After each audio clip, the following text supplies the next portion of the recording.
चाषी समस्ते गंभीर कांदना कांदुंट चाष प्रथमे जलसेचन विहन सार निहाती आवश्यक किंतु चाषी ठीक भाव पाइपारु नहीं। कटक जिला नियाली निर्वाचन मंडली हरियंता डिस्ट्रीब्यूटरी केनाल रे दीर्घ वर्ष धरी जल आसुना किंतु सरकारी कागज पत्र रे जलसेचन हेउथबार चाषी माने कहिसेंती। सरकार अणजलसेचित अंचल में उठा जलसेचन व्यवस्था भी चाषी वंचित हेउथबार कहिसेंती।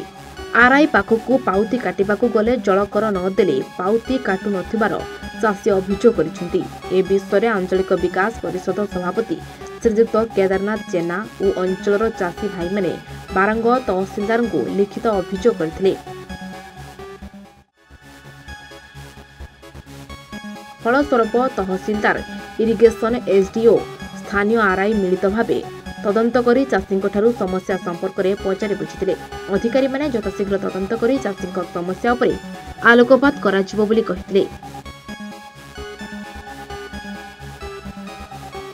हरियंता पंचायतर श्रीयुक्त लक्ष्मीधर प्रधान, साइंसो पंचायतर पूर्वतन सरपंच श्रीयुक्त गगन बिहारी जेना, जयंत कुमार जेना, निमाई चरण जेना, फकीर प्रधान प्रमुख उपस्थित रही पानी समस्या पर अधिकारी सहित आलोचना करथिले। केदारनाथ जेना सभापति आंचलिक विकास परिषद और जड़े चाषी मु किसी वक्तव्य रखा पूर्व मान्यवर बारंग तहसीलदार को चाषी मान तरफ मो निज तरफ अनेक अनेक धन्यवाद दूची। चाषी मान समस्या दूरीभूत करने जो सहयोगिता ताहा प्रणिधान योग्य। आमे वर्तमान हरियंता डिस्ट्रीब्यूटरी केनाल उपरे अच्छो। यहाँ हूँ आम टेलेंडर अवस्था। आज ये समस्या नुह 1980 मसीह ये केनाल रे पानी केबे आसीबा मु देखि नै बा ये अंचल चाषी मैंने केबे देखि ना। किंतु सरकार खाता खतियान रे ये जलसेचित अंचल बोली घोषणा करा जायछि।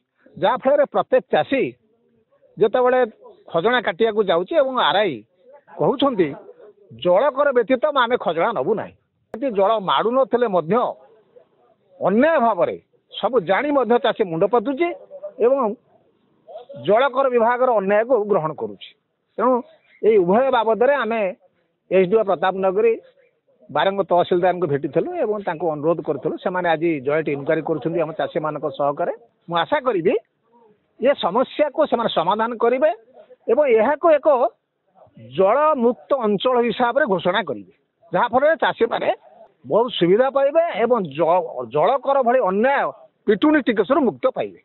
आज आसे तो आम इनक्वारी करने पुरुषोत्तमपुर मौजा को आमर एसडीओ इरिगेशन डिविजन से भी आसते सुपरवाइजर आरआई आसते समस्ते देखिलु लोक मान कंप्लेंट अनुसार ग्रीवेंस अनुसार देखिलु पानी बहुत जगह को सीटा आसुनी तो को जगार ब्लॉक हो को जगार आउपर को उठुनी से पार्टा आम लिखिक प्लॉट वाइज डिटेल करके दबु गवर्नमेंट को दबु फॉर बेटर डिसीजन। इनक्वारी आम बारंग तहसीलदार मुझे सब स्टाफ सब पब्लिक सहित मिसी आम जहाँ इनक्वारी कलु तहसीलदार आम गुड़ा जॉइंट रिपोर्ट देखिक जो असुविधा रही उपर को आम जनइबू जनइला जहाँ पदक्षेप निया। नियाळीरू संतोष प्रधान रिपोर्ट एवं ओडिशा।